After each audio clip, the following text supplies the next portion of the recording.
Pronto, pessoal. Olha só, na última aula, há 15 dias atrás, antes de vocês terem engordado devido às comidas de milho,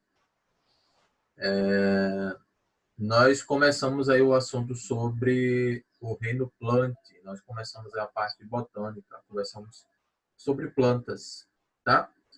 E a gente basicamente ficou nessa página aqui, o tempo todo nessa página, tá? Aí vamos lá para a gente entender aqui do que se trata. Então a gente iniciou aqui, ó, introdução à botânica, né? Esse capítulo ele trata da evolução e classificação das plantas, ou seja, falar de quais são as principais características das plantas e quais são os principais grupos que elas apresentam, né? Como elas estão subdivididas ou classificadas. Beleza, então a gente falou sobre as características gerais. Dentro aqui do grupo, a gente vai entender que a gente tem o quê? Indivíduos autotróficos, ou seja, conseguem sintetizar seu próprio alimento no seu próprio corpo, né? Ou seja, produzem moléculas orgânicas que são energéticas, e com moléculas energéticas, por exemplo, glicose, amido, elas conseguem produzir, tá? Coisa que a gente não faz. As plantas, elas são organismos eucariontes, ou seja, tem a carioteca, aquela membrana ali que envolve o núcleo, tá? nas suas células.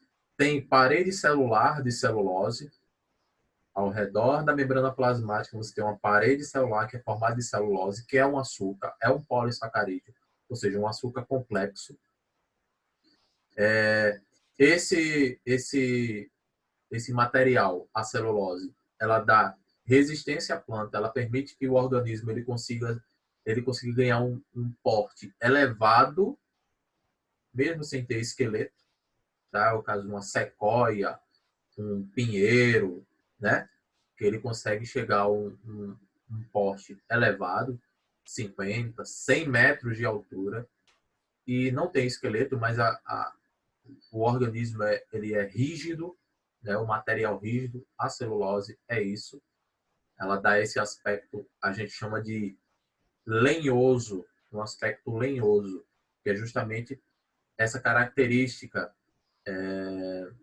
essa característica de dureza, a madeira, né? Nem toda a planta ela tem essa característica de dureza. É bom lembrar disso. Você pega um pé de coentro, né? Um alface, ele não é extremamente rígido. Isso porque a quantidade de celulose é reduzida. Mas nos seres, nas plantas que possuem uma quantidade elevada de celulose, você já nota que vai ter uma dureza bastante elevada. Outra coisa é que a gente falou que dentro das plantas, a gente vai ter o que a gente chama de cladograma, né? Representativo do grupo, subdividindo as plantas em grupos. Então, a gente tem aqui, ó, o cladograma para plantas. As plantas a gente vai chamar aqui de embriófitas. Por que embriófitas? Porque as plantas possuem a capacidade de desenvolver embrião protegido. Elas formam tecidos, grupo de células especializado em determinada função, tá? Então, elas possuem um grupo de células especializado. Esse grupo de células, esses grupos conseguem formar embriões protegidos, né? Estruturas para proteger o embrião. Sabendo a gente que, por conta dessa característica, as plantas todas são chamadas de embriófitas e todas elas derivam das algas verdes macroscópicas, que a gente chama aqui de clorófitas. Clorófitas são algas verdes grandes, aquelas que quando você vai à praia fica agarrando nas suas pernas. Acho que você já até esqueceram como é essa sensação, né? tanto tempo sem ir à praia.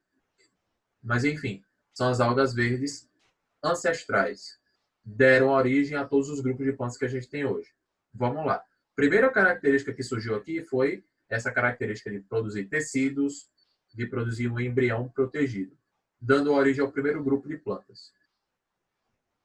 Um ancestral aqui deu origem a briófitas. Brio significa musgo. Então, as briófitas são plantas de pequeno porte, são plantas pequenininhas, tá? Por elas serem pequenas, elas não desenvolvem vasos condutores, não tem vaso condutor de seiva. A seiva, ela circula livremente na planta, sem precisar de vaso condutor. Essas são as briófitas. Briófitas não tem raiz, não tem caule, não tem folha, não tem flor, não tem semente, não tem fruto, não tem nada disso. Se você perguntar à sua mãe em casa, provavelmente falar assim, mãe, diga aí algumas características para plantas. Aí ela vai dizer, uma planta tem raiz. Aí você vai dizer, nem todas. Ah, mas tem caule. Não, nem todas. Ah, mas toda planta tem folha. Não, nem todas. Fruto, semente, flor, nem todas. Briófitas não possuem nenhuma dessas características, mas é planta. Aí você vai dizer, tá, mas por que ela é planta, então? Ela é planta porque ela é pluricelular, eucarionte, autotrófica e forma tecidos. Essas características são as características essenciais de uma planta. Tá? Não é a produção de folhas, não é a formação de frutos, não é ter flores, nada disso. Tá? As briófitas, a gente vai falar exaustivamente sobre cada grupo mais adiante, mas você vai ver que as briófitas, apesar de não ter raiz, caule, folha, flor, fruto, semente, elas são plantas. Tá? Então, as briófitas são as plantas mais simples, as plantas de pequeno porte, são os musgos, representados principalmente pelos musgos, são aquelas que quando você vai a uma cachoeira, lá no jardim da sua casa, tem aquele musgozinho ali, no cantinho ali onde acumula um pouquinho de água, tal, forma aquele musgo. Não é o lodo. Não é o lodo. Tem diferença entre lodo e musgo. O lodo é alga.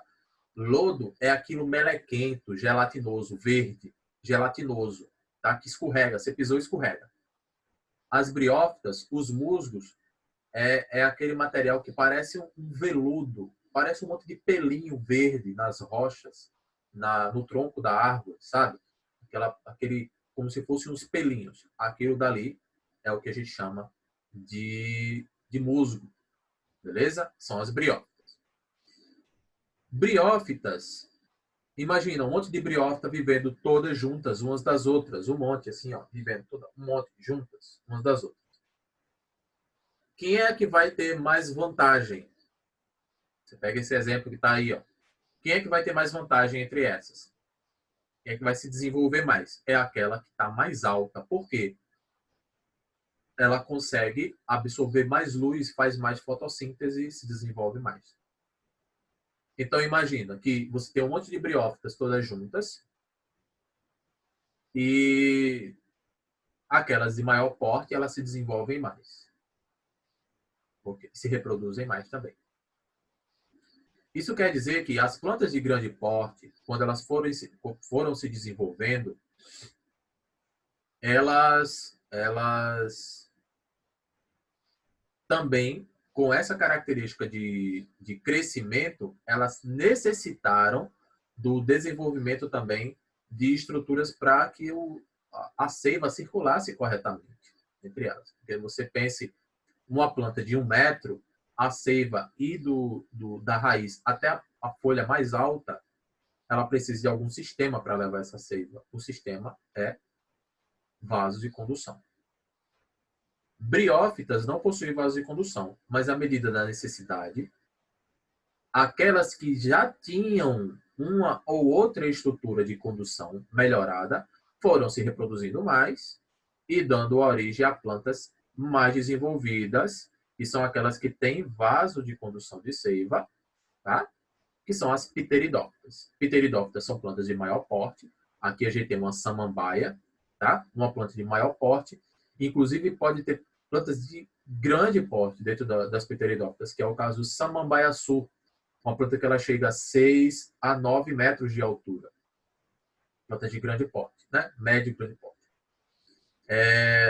Então, as pteridófitas, o nome ptero significa aquilo que voa. Por quê? Os esporos, que é o mecanismo que essas plantas utilizam para se reproduzir, os esporos eles são levados com o vento, já que as plantas são de maior porte. Os esporos são levados pelo vento e essas plantas conseguiram empestar grandes regiões que as briófitas não conseguiam chegar, onde as briófitas não conseguiam chegar. Tá. Só que briófitas e pteridófitas não têm sementes. Não tem semente.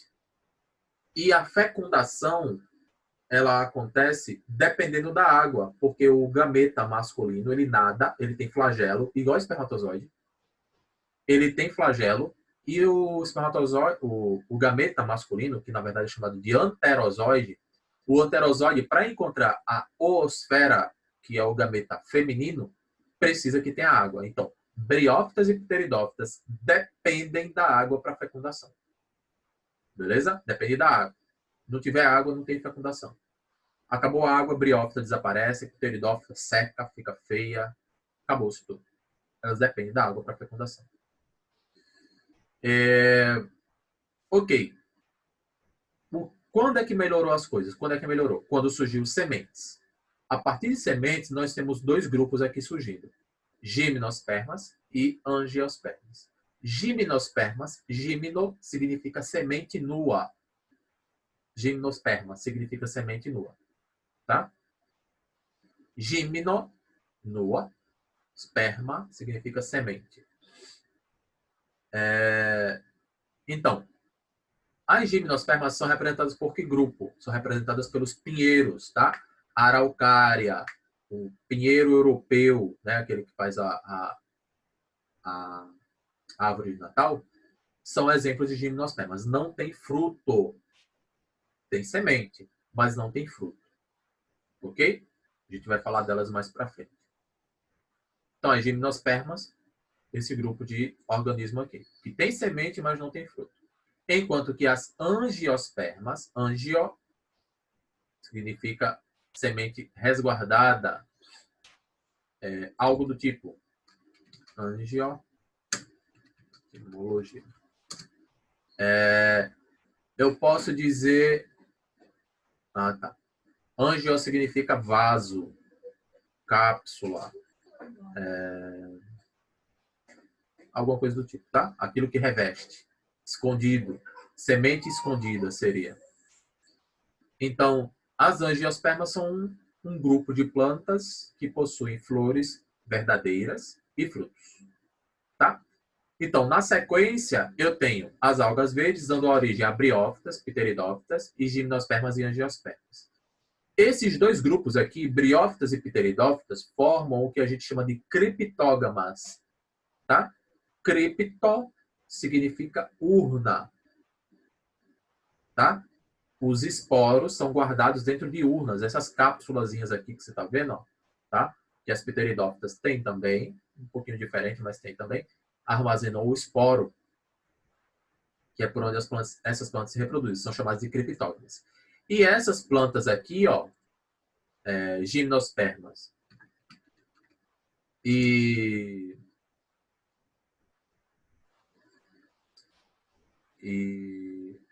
angiospermas são o que a gente chama de fanerógamas. Fanero significa aparente. Fanerógama, aquilo que tem os órgãos sexuais aparentes, que seria o quê? Seria a semente, a flor, tá? Aquele órgão já está mais à mostra, a estrutura sexual está à mostra. Em briófitas e pteridófitas está dentro de uma urna. Seria mais ou menos essa a lógica. Certo? Esse grupo aqui, pteridófitas, gimnospermas e angiospermas, forma as traqueófitas. Tá vendo aqui, ó? Traqueófitas. Traqueo significa canal, tá? Tubo. Ou seja, são as plantas que têm vasos condutores, traqueófitas, tá?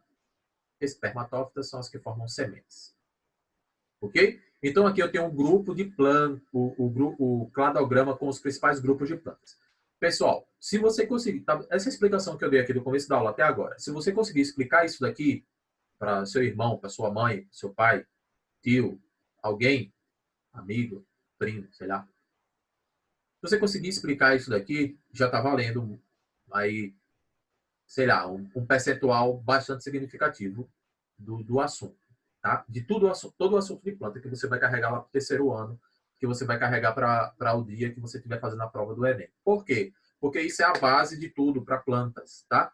É esse entendimento aqui de quem deu origem a quem, quais são as características principais do grupo, quais são os principais grupos, quais são as características que vão surgindo para cada grupo. E isso é a base para plantas, tá?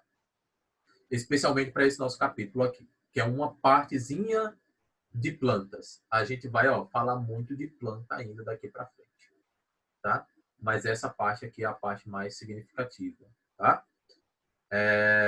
Beleza. Então, as embriófitas são as plantas terrestres que desenvolvem o embrião. As vasculares são traqueófitas, né? Espermatófitas são as que têm sementes. E cormófita é utilizada para designar plantas com órgãos vegetativos, como raiz, caule e folhas bem desenvolvidos, tá? No caso, cormófitas são essas já.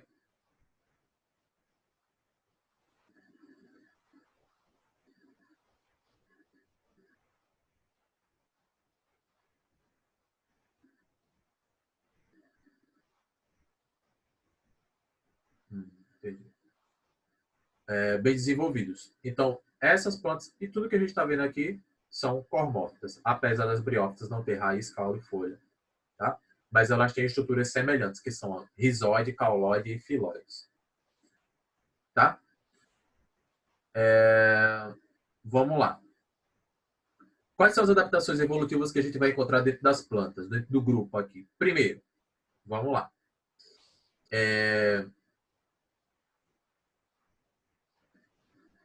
A gente vai ter raiz surgindo, caule e folha, ali das pteridófitas em diante, para garantir que a planta ela consiga se adaptar melhor ao ambiente terrestre. Então, a gente vai dizer que as briófitas são plantas de margem, enquanto que pteridófitas estão ainda dependendo da água para fecundação, mas são plantas mais adaptadas ao ambiente terrestre do que as briófitas.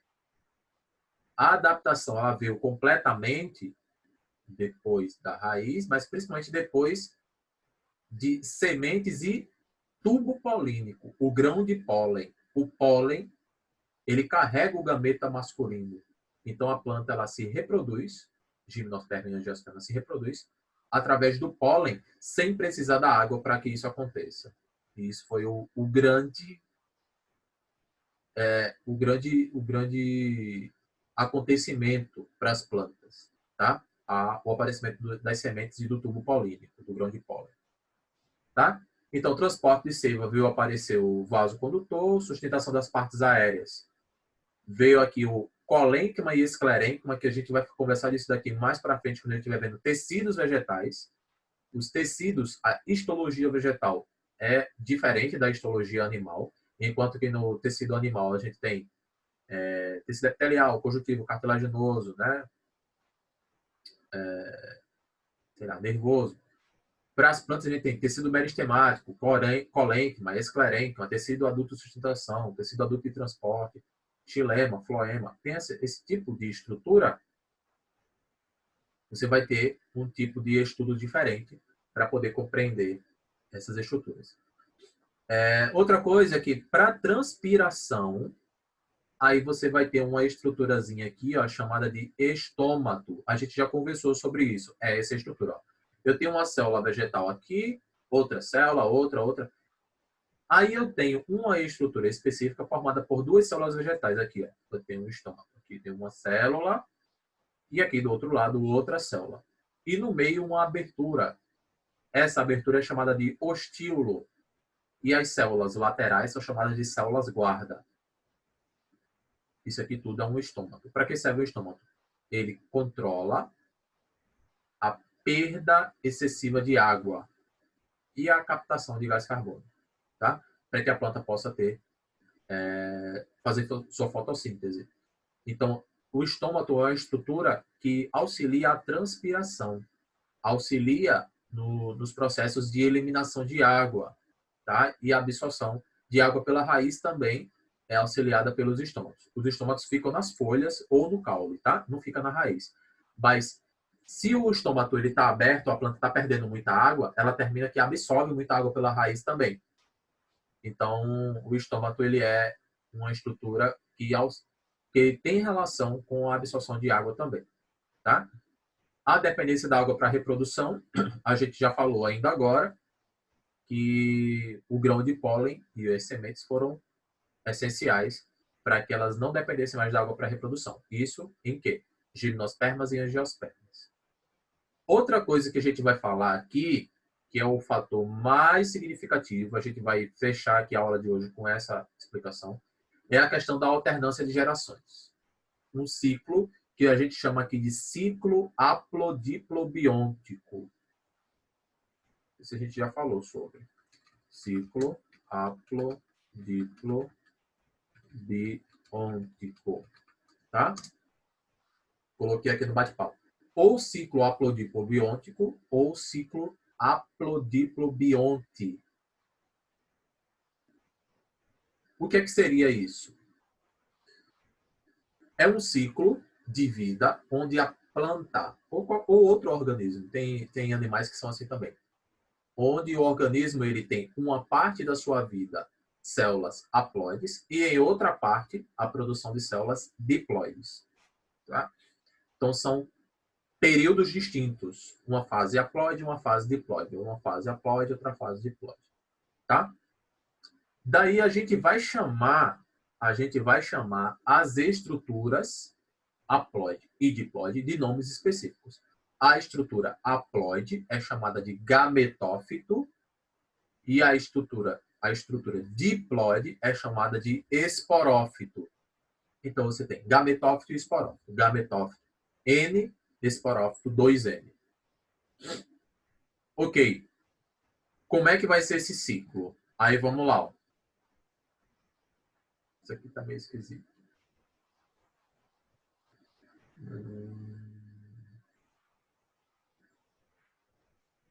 Mas vamos lá. Ó, vamos lá. Vou começar aqui pelo gametófito, tá? Ó, gametófito. O gametófito é uma estrutura haploide. Pelo nome, gametófito produz o quê? Gametas. Então, o gametófito produz os gametas masculino e feminino das plantas. Produziu o gameta. Esses gametas, eles vão se encontrar, vai acontecer fecundação e formam o zigoto. Quando duas células haploides se juntam, formam uma célula diploide, que é o zigoto. Está mostrando aqui o zigoto. Zigoto diploide. O que você está vendo aqui embaixo, nessa coloração aqui verde, aqui, é a estrutura diploide. Aqui em cima dessa coloração aqui, sei lá, bege, é a estrutura haploide. Então vamos lá. Quando acontecer a fecundação, formou o zigoto é diploide. Zigoto sofre mitose, um monte de células são produzidas. Aí, algumas dessas células sofrem meiose. Tá? Quando sofrer meiose, vai produzir os esporos. Os esporos são haploides. Tá? Aqui, ó. Haploides. Esporos são haploides.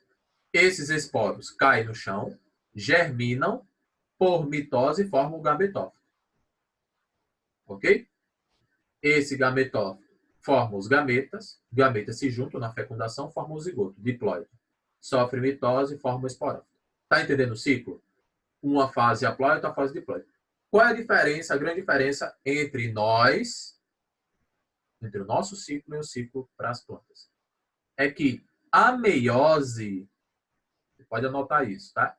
A meiose em nós é uma meiose gamética. É uma meiose que produz gametas. Óvulo e espermatozoide. Nas plantas, a meiose está formando o quê? Ó? Olha o que ela está formando aqui. Ó.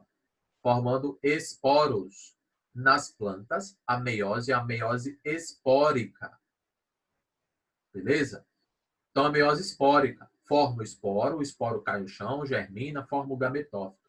O gametófito, por mitose mesmo, forma os gametas. Ok? Então, a gente diz que o gametófito ele forma gametas através de mitose. Os gametas não são formados por meiose. Se o gametófito, que ele já... Ó, aqui os esporos são haploides. Formou o gametófito, que é tudo célula haploide. Se ele fosse sofrer meiose, ia formar meio N. Aqui já tem um N. Ia formar meio N. Não pode. Então, forma por mitose. Aí vem a fecundação, forma o zigoto. O zigoto é diploide. A estrutura aqui do esporófito é diploide. Aí sofre meiose, forma os esporos. Esse, já recebi aqui um aviso aqui de que o tempo está acabando da gente. Então, essa estrutura aqui que a gente está vendo aqui é a estrutura representativa do ciclo de vida das plantas, que a gente chama de ciclo haplodiplobiôntico. Uma fase é haploide e outra fase é diploide. O gameta masculino é chamado de anterozoide. Vou colocar aqui no bate-papo. É chamado de anterozoide, que é produzido no anterídeo. O anterozoide é produzido no anterídeo. Gameta masculino produzido na gônada masculina, que é o anterídeo. É como se fosse o testículo, o anterídeo. E o anterozoide é como se fosse o espermatozoide. Pra gente. Então a gente compara com a nossa estrutura. E o feminino é chamado de osfera. E a osfera é produzida no... Ó, vamos lá. O anterozoide é produzido no anterídeo. A osfera é produzida no arquegônio. Tem nada a ver, ó. É produzida no arquegônio. Ok? Osfera é como se fosse o óvulo. E o arquegônio é como se fosse o ovário da planta. Certo? Então, entenda o seguinte.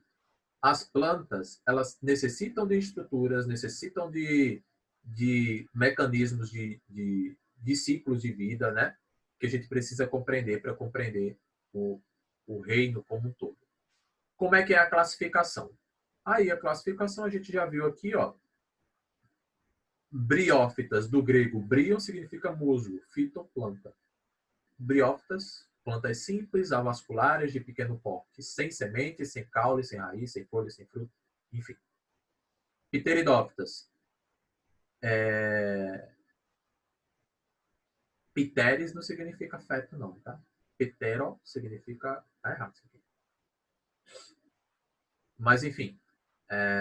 São plantas de maior porte, vasculares, chamadas de traqueófitas, né? Principal representante, samambaia. Gimnosperma, do grego gimno, significa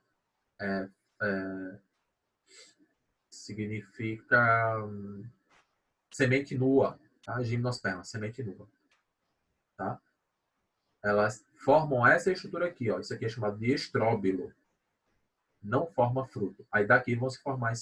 Isso daqui tem as sementes ainda... Na verdade, isso aqui não está com semente, não. Aqui tem um monte de... Isso aqui é um estróbilo feminino. Aí vai receber o pólen e vão ser formadas as sementes aqui. É um tipo de ramo, um galhozinho da planta que vai dar origem às sementes, mas não forma fruto, tá? Quem é que forma fruto? Quem forma fruto são as angiospermas. A angiosperma, ela é uma planta que possui flores verdadeiras, que tem cheiro, às vezes tem gosto, um gosto atrativo, coloração, que é para atrair polinizadores, atrair dispersores. As angiospermas são as plantas que mais se dispersaram no mundo, tá? E essa polinização pode ocorrer através de vários polinizadores, enfim. Pode ser anemofilia, que é a polinização pelo vento, hidrofilia pela água, entomofilia, que é por insetos, quiropterofilia, que é por morcegos, ornitofilia, que é por aves, mastozoofilia, que é através de mamíferos, que mais? Geofilia, que é através da gravidade, ok? E assim vai. Aqui a gente está vendo o exemplo de musgo, ó. Musgo no tronco de árvore. Vocês estão vendo aqui como é que é? Ó? Parece um monte de pelinho nas árvores, às vezes nas pedras e tal. Tá vendo esses pontinhos aqui de cima? Ó? Esses pontinhos aqui são na pontinha, aqui tem um talinho e tem uma pontinha dele, assim, ó, uma cápsula, e onde está o esporo, tá? Bem interessante. Pessoal, já vai encerrar aqui a qualquer momento. Eu vou deixar a atividade aqui para vocês fazerem durante a semana. Eu vou liberar as atividades no sistema também, para vocês fazerem. E a gente continua na próxima aula. Deixa eu só ver uma coisinha aqui. Exatamente, a gente está fechando aqui o livro, tá? E a gente continua na próxima aula. Anota aí se tiver dúvida que a gente tira para a gente começar o livro 3 na próxima semana. Beleza? A gente fica por aqui.